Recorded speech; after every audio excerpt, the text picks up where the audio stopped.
This is Pet Life Radio. Let's talk pets.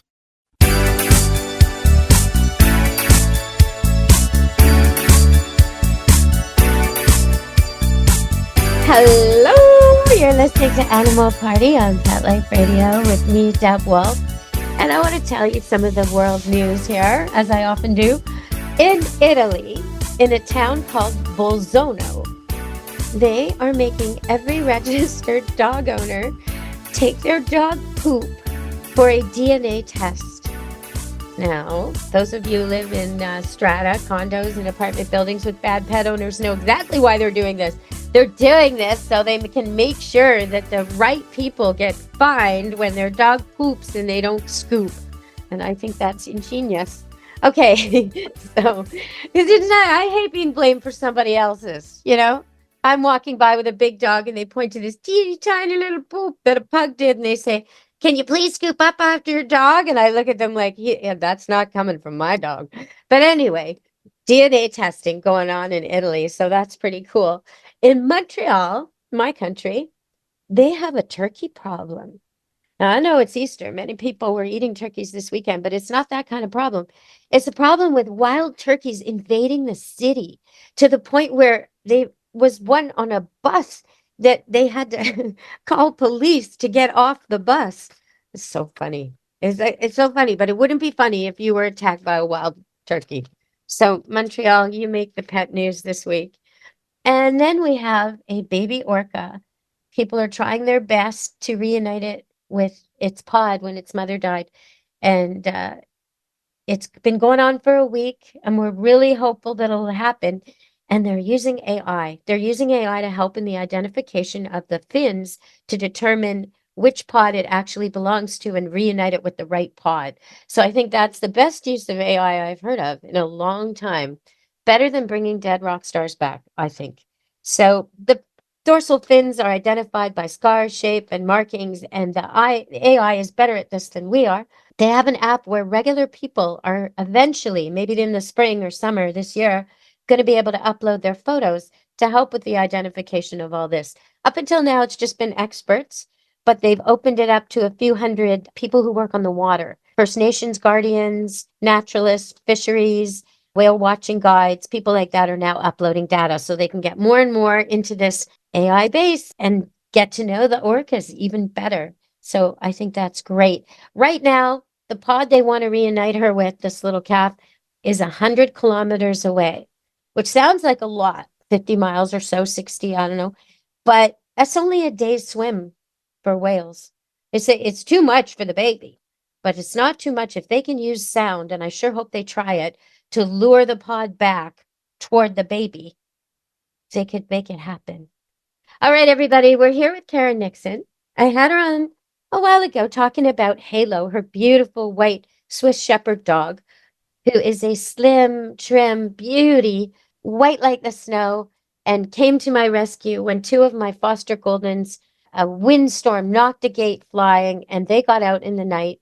They didn't go far, but they were missing for an entire day, trapped in a wet ditch, trapped by the neighbor dog and traffic, not wanting to come home and not wanting to leave.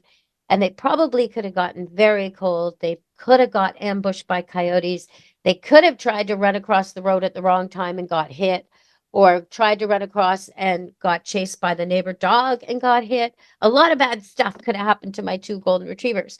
Instead, Halo came by, found their trail, found them. They got warmed up, dried off, cleaned up. 2 weeks later, they went to their forever homes, and it's a totally happy story. So we're here with Karen Nixon and Halo to find out exactly how that all came to be. What made you think Halo would be good at this, Karen?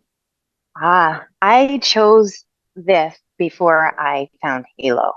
So I had wanted to do this for a long time as a volunteer to help the community. There's a most excellent professional service here in BC, but sometimes there's a wait list. It's one service, very good at what they do, very busy. And there is a fee, not unreasonable, but also not everybody can afford that. So I wanted another option for people here. So I endeavored to get a dog that would help me with this. And I chose the Swiss Shepherd because they still have that work drive, a little bit calmer than the other working lines. I wanted a dog that would be friendly when she did go nose to nose with a frightened dog. And so I set out then finding a breeder. And I found one in Illinois, and I told her what I wanted this pup to do for a living, and she chose the exact right puppy for me. Oh, So that's wow. how I That's found. amazing. Okay. So you get this dog. If people are looking at their dog thinking, I wonder if he or she could do this. What about a dog who's food obsessed and will find food anywhere? Is that a candidate or no? Because they're using their nose and they can trail and track, but are they too distracted? Like a basset or a beagle, or is that not a good pick? Oh, it's a great pick. Oh, it's a Any good dog pick. that loves to sniff, it's a great pick. Any dog that loves to sniff things out is good for this. It's really a game for them to start. It's a really fun game. Are you rewarding with food when she finds things? I certainly try to reward her with food, but she just Shouldn't she care. just doesn't want it in that moment. It's the actual find that is rewarding for her. You know, poodles are like that and border collies are like that too. But the beagles and the bassets, believe me, people, they'll take the food reward. They sure will. It's a matter of finding really too what's rewarding for your dog. For some dogs, that's going to be a toy at the end of the Mhm. game, or it could be food. So often the person during training that is hiding will have the dog's favorite toy or their favorite snack. So it's the target that rewards the dog at the end with the toy or the food. I mean, you can reward your dog as well, but at the end game, you'll see the dog finds the person hiding in the bush or under the rubble, and that person will have their favorite ball or their favorite toy, and then that turns into a game there. So it's just finding what is most rewarding for your dog when they find who they're looking for. You'll find that a lot of them, just the actual search itself is so rewarding. You know, years ago, I used to be a dog walker, 20 years ago or so in Vancouver. And I used to go hiking in the trails. And sometimes, I mean, I had a map and the trails had maps and they had signs and stuff, but oftentimes they wouldn't be accurate, or maybe I just wasn't that great at reading them. So I decided early on to teach my own dogs to find the car, right? Because I realized they always knew where the car was. They just didn't know that's what I was looking for. Right. So I would put a cookie on the back of the car, and then I started with, 10 feet from the car, and I'd say, go find the car. And they'd go up to the car and eat the cookie. And then I'd go like 30 feet and then 50 feet. And then I started just to put the cookie on without them seeing it as we left to go on the hike. And toward the end of the hike, I'd put one of them on leash and say, go find the car. And sure enough, they'd always find it. But I noticed my customers picked it up too. And it became a race to the car. They all knew like how to do it. It wasn't some special skill. It didn't take a lot of training. I think almost any dog can do this, perhaps. 100%. Any of them can. They Absolutely. just don't understand when we're lost and upset and everything. They don't realize what's wrong. Because if they knew, they'd help us find our car or find our way home, right? They always They know how to sure get home. they do. They absolutely do. You've gone off on a hike. They haven't been running off scared in a panic. They know exactly where they are and how to get back. I mean, even worst case scenario, they don't take the shortcut and they just put their nose to the ground and retrace your steps, right? Worst case. But Worst usually case. they find a shortcut because they know where the car is anyway. Like it's uncanny how good they are at this. They are so good, aren't they? It's just brilliant for you doing that. Well, thank you. That's on YouTube too. If you guys want to check it out, it's on there for free. You can teach your dog how to find your car. Deb Wolfe, Pet Expert on YouTube. So, but what we're talking about here is more sophisticated and there's more communication going on. We're going to go to break and talk about how Karen got this going with Halo. Stay tuned on Animal Party Pet Life Radio.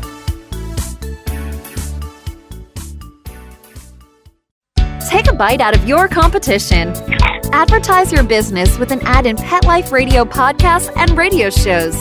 There is no other pet-related media that is as large and reaches more pet parents and pet lovers than Pet Life Radio. With over 7 million monthly listeners, Pet Life Radio podcasts are available on all major podcast platforms. And our live radio stream goes out to over 250 million subscribers on iHeartRadio, Odyssey, TuneIn, and other streaming apps. For more information on how you can advertise on the #1 pet podcast and radio network, visit PetLifeRadio.com/advertise today. Let's Talk Pets on PetLifeRadio.com.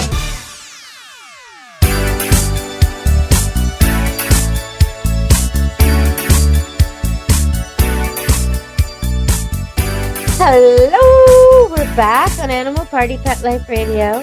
So finding my car every time, same car, same thing, is not quite the same as you throwing down a blanket that smells like a cat Halo's never met, or a dog she doesn't know, and saying, okay, go find this in the world, not just on a trail that we've done a million times, but just wherever. Here we are in a new neighborhood. Find this. She's going to be smelling other animals, competition, things she might be afraid of, hear the traffic. Like, how do you keep her trusting you and doing her job? Oh, that's a great question. For us, it's about really building that reward bank. So lots of successful practices where she is always going to find her target and always going to get rewarded.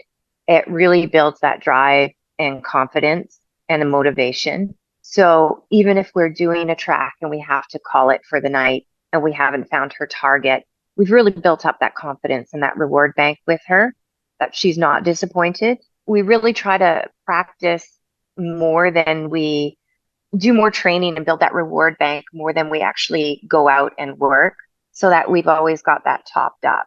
And we're always trying to also add some complexity to it. There's something we call negatives. So we start her where there is absolutely no track to be found. And we're building up her confidence and her duration, looking for the start of that track, so that she doesn't think, oh gosh, 10 minutes later, she still hasn't found the track. So she gives up. So sort of a balance of adding complexity, but also keeping some nice, easy ones in there that she's successful. It keeps her engaged. She likes the puzzles, but she does have to be successful. I saw you, I think what I saw, because I was so stressed out about this, I wasn't paying enough attention to your technique, but I think I saw you use the smelly blanket as a reward during the search so she wouldn't get kind of frustrated. You had her sort of find it, I think. Yes. Is that what happened? Sure was. You remember correctly. Okay. Yeah. Okay. I do use that search article. That makes sense. Okay. So if people are practicing at home, okay, we're going to go to break and come back, and then you're going to tell them what to do. Stay tuned on Animal Party. Your dog's about to become a dog that can find stuff. All right. Animal Party, Pet Life Radio. Stay tuned. Molly, here's your dinner. Zeus, that's not your food. Don't let that happen to your precious cat. Elevate your cat's eating experience with the Cat Tree Tray. The Cat Tree Tray keeps your cat's food off the floor and conveniently located on the cat tree. It's the perfect way to eat. It's a beautiful wrought iron tray that easily attaches to your cat tree and keeps dogs and other critters out of your cat's dish. A must for multi-pet households. There's a 6-inch tray for large bowls and a 4-inch tray for smaller bowls. Purchase your Cat Tree Tray today. Go right now to cattreetray.com. That's cattreetray.com. CATTREETRAY.com. Let's talk pets. Let's talk pets On Pet Life Radio. Pet Life Radio. PetLifeRadio.com.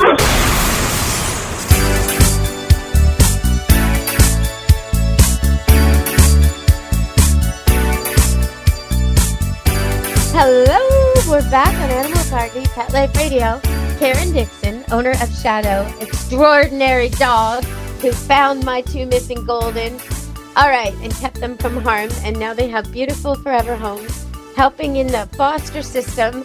Thank you. So people at home with their dog that likes to sniff and find stuff. If you drop a Cheerio, you got a kid in a high chair, drops a Cheerio, dog comes running along, smells where it is, and eats it. Okay, put that dog on a leash. Let's go. What do we do, Karen? So you can start with a sock, just a random sock, and you're going to have your family member or friend hold on to that sock they don't really need to hold on to it that long, but put it in their pocket, hold it in their hand, and you're going to take them somewhere. Person's going to engage with the dog, get the dog to notice them, play with them a little bit. They're going to drop that sock and they're going to run. And you know what dogs like to do? They like to chase whoever's running away. And so you're holding on to your dog, and the dog sees this person run away, and they just tuck behind a tree, and you let your dog go. And instinctually, they stop at that sock and check it out. And it becomes a cue for them, and they find that person. And so this is the development of the game, that they go find the hiding person, and they're very, very excited about it. What if the dog picks up the sock, like some of my Goldens would probably do, or Golden Doodles, or any of the retrievers? What if the dog just grabs the sock and then starts running around like, woohoo, you can't catch me. I have this thing. And then you can take the sock out of the equation for the time Okay. being. Okay. So you don't have a retriever. You don't know about this. This is what I don't know about this. Yeah. Portuguese butter often dog, Labrador Retriever is what's going to go on. I can tell you. Boston Terrier. Oh, yeah. Oh yeah, that's hilarious. You don't have to start with the sock right away. I mean, that is an item you can add later when they really have an understanding of the game, that this person runs away, then you go find them. Then you can add a cue once they understand, okay, this person runs and hides. I'm going to go find them. I'm going to have a party after. I'm either going to get yummy cookies or my favorite toy, or just a big party with this person. Then you're going to add a cue. If the dog picks up the sock but keeps traveling toward the person, I would let it go, right? That's a good thing. They're going to bring the sock to the person. That's what a retriever wants to do, right? And so, Yeah. well, that's okay, right? If they pick up the scent article and then find the person. I mean, Isn't if they it? bring it with them or Yeah. drop it for you, I try to hold on to those scent articles for Okay. multiple reasons. See, I'd so love to see you do this with a golden. It'd be funny. Or a lab. Oh my gosh. Okay. Okay. So they get Yeah. rewarded when they meet the person. And then, okay, so what's the next step? They've done that. Now, do you hide like I do with hide and go seek, where they don't get to see the person running after they found them running a Correct. bunch of times? Does the person yell or make a noise so they kind of know where they are, or they don't do anything? They don't do anything. Do they like drag their feet to make a nice solid trail, or like carry cigarettes or mint gum or something to make themselves more stinky? No, I'm serious, because I do that for Yeah. blind dog. I tell people like carry cigarettes or mint or tea, something that is always the same and always in your pocket. Now your dog knows your smell, right? If it's a blind dog, like a peppermint tea bag is a simple one, or Yes, yeah. cinnamon stick. Or, so should they do that, or should they just be regular scented? You can start. So if you're walking on vegetation like grass, we start when we're doing tracking by really, really digging our feet in. So kind of a shuffle stomp type move, if you will, and you're crushing that vegetation, and it really leaves that odor. When we practice tracking on asphalt, any hard surface, we spray it with water and then we shuffle along on it. That's the tracking part. The trailing, your dog is going to be sourcing odor from the ground, from the shrubs that you walked by and left your odor on.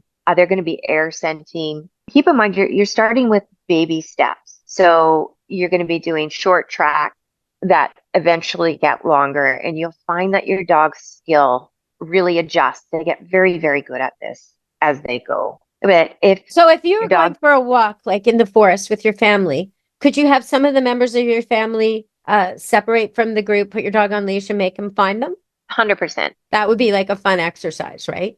For the dog. Absolutely. It's so much fun for them. To them, it's a really rewarding game, especially those dogs that love to work and puzzle problems out. I mean, for Halo, she gets to run, she gets to go find somebody. It's just her most favorite thing in the world. So even at like a city park, you could have one kid hide behind a bench and another kid inside the jungle gym, and one, and your dog could do this. You don't really need tons of room, do you? No, you don't need time. No, you don't. You can do it in the house. You can do it behind your house, walking on trails. You can go to the park, hide behind a car. There's lots of places that you can have your dog go find someone. I like to warn people when I'm teaching them the dog find the car that they not ever do it off leash, or find your kid, because your dog will find the car, but you won't be there. So you'll be back 2 miles in the bush wondering where the dog went. So put it on leash when you tell it to go find something. I noticed you never had Halo off leash the whole time. No, never. The only time I let her off leash for any kind of trailing is in my back property, and there's some acreage and some forest back there, and it's quite safe, and she will run to her target and then she will return to me, and then she'll go back and forth and lead me to her target. But that's not something that I would do on a a real search ever. There's cars, there's just too many dangers in that. So, and then, I don't want to lose my dog if for every, it's just not safe. It's just not safe. I know search and rescue there, a lot of them will do off leash off in the forest, but for what we do, no, we're always on a leash. And keeping in mind, some pets are going to be frightened if a dog comes running up on them. So we don't want that either. Well, even in my case, even though my golden retriever foster dogs loved other dogs, they were pretty freaked out. And when your dog came along, when they barked, they were upset. And I know you wanted to reward Halo by letting her do a little meet and greet. And I said, I don't think so, because they looked absolutely terrified from being harassed all day by the Ridgeback next door. They just weren't in a meet and greet kind of mood. And you were really understanding about that. I think we rewarded her some other way with a different dog or something. I don't remember. With the blanket. Just with the blanket at the door. Okay. With the door open a crack, she can smell them through the door. So all these things you think like, oh, my cat will come out, he loves me, or my dog is trained, she'll listen. They do get into a panic state and they're not themselves. Correct. They quickly switch into survival mode or fight or flight, if you will. When you're finding a lost dog, they're fight, flight, or all right. And so once they're frightened, they quickly switch from being your pet into a dog that's doing its very, very best to stay safe. And so a large part of the olfactory shuts down, and there are a lot of ears and eyes. So any sound, anything that moves, they're on high alert. So even their owner coming close will send them hiding, running, hiding, staying silent. So that is really quite normal for dogs when they're frightened. Once you get that leash on them, though, once you get them home, they're right back to your pet again. I find that with cats too. But yeah, please tell us the story. We recently trapped a dog in Lynden, Washington. He had been missing for 41 days. And he had run in a panic. He's very bonded to his owner. Beautiful recall. Does all these like frisbee sports and dock diving. It's a great life and quite bonded with his owner. And during a storm, he got quite frightened. And he'd run, and people had chased after him, calling his name.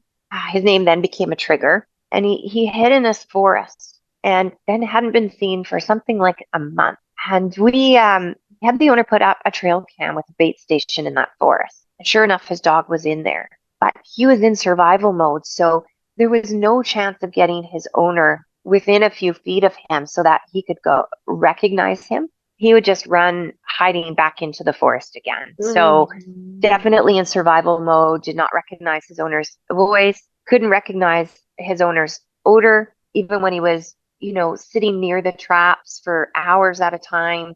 This dog would not come close to him. Poor guy. I'll tell you, I was there with him when we approached the trap, when we trapped this dog. And when he was within 2 feet of this dog, Cap was his name. Oh my gosh, his tail started going. He was absolutely switched back into being a pet again. But he had to get so close to him before he recognized it was him. And the change was immediate. Yeah, years ago, there was this black and white cat that went missing during construction, and it was in a shed, and it wouldn't come out, wouldn't come out, wouldn't come out. I helped the people. They knew it was there in the neighbor's shed. So I helped the people with a live trap. And the cat was completely feral. Like as we were carrying the trap, it was hissing and everything.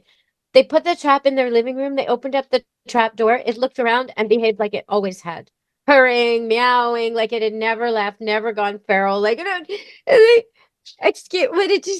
it went back to house cat in 1 second. It was amazing. Amazing. I thought, you're going to let it go? Like it's going to go nuts. It's going to shred the curtains. No, just totally back to its old self. Well, no longer in survival mode. But that was a house cat. It wasn't supposed to be outside, And I think people think cats can just survive any old place. They can't. Every place is already occupied out there. Like I worry about dogs like Halo doing their job, trudging through backyards with loose dogs and trespassing in all kinds of animal ways, So you've got to keep her on leash so you can keep her safe. Yes, absolutely. We're very careful about yards and dangers. We ask permission. Often I will, before I get there, I'll have the family knock on their neighbors' doors and gain permission ahead of time so that we can access that property safely. I do try to take a peek and make sure that they haven't forgotten and left their dog outside. And the dog's not going to be very welcoming of Halo coming around the corner. But it is a real danger, and we have to be very careful. So if people are listening and they want to get involved, either they want to have somebody help them find a pet. For everybody's safety. So where would you suggest people start if they're interested in finding out more about this? YouTube has a lot of amazing videos on man trailing is what it's called, or just trailing. And there's somebody locally here that teaches the beginner's course for man trailing. So you can go, I think it's a 1 or a 2 day event, and you do the basics of this man trailing. And her name is Danica Ald. She's the only one that I know of so far that is doing trailing. I know Maureen Fielding, who teaches tracking, is going to start trailing as well. Well, the listeners are all over the world, so you're going to have to look in your area, but we've got the terms. Look up man trailing and try and find a place that has good reviews and talks about their certification. But no matter where you are, I would recommend you dress for this, like an outdoor adventure. This is not a bikini moment, not a slingback shoe moment. This is going to take you in and out of everywhere, all terrain, right? It sure is. Absolutely. You have to dress for it. I like to wear a shell over my pants because we are most often going through blackberries, and you're going to get snagged up. Definitely wear some layers, because if you have a dog on a hot trail dragging you around, you're going to warm up quite quickly. Extra batteries, extra flashlights, definitely gear up. I think you had a light on your head, didn't you? I did. I have a headlamp. Yeah. And flashlight in my pocket. I do have a spotlight that I can hang around my neck. The headlamp is great, except when we're crawling through bushes, it often gets stuck on things. So I've got the backup spotlight. Well, I want to thank you again. You helped me so much. And how can people reach you if they want your help locally? On Facebook? Yes. So 2 of my training partners joined up with me, and we formed a group called the Scent Rescue Team. You can find us on Facebook. We're volunteers. We do work full-time jobs, so we're not always available.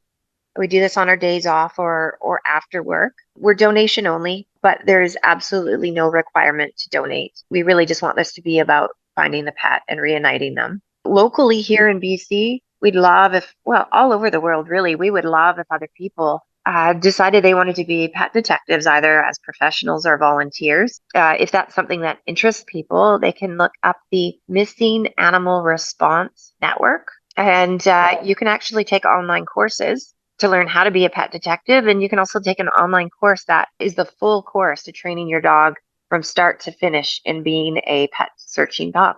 Well, thank you so much for that. All right, everybody. Put your dogs to work finding lost pets, and what happy endings. I mean, Karen, you must get so much joy out of seeing the reunions, really. It's the best feeling in the world. It's the best feeling. You know, you meet people and they're distraught, they're exhausted. They've often been up all night, all day looking for their pets, and you can see that the hope, they're starting to lose hope, and you assure them that, you know, your pet's going to be found.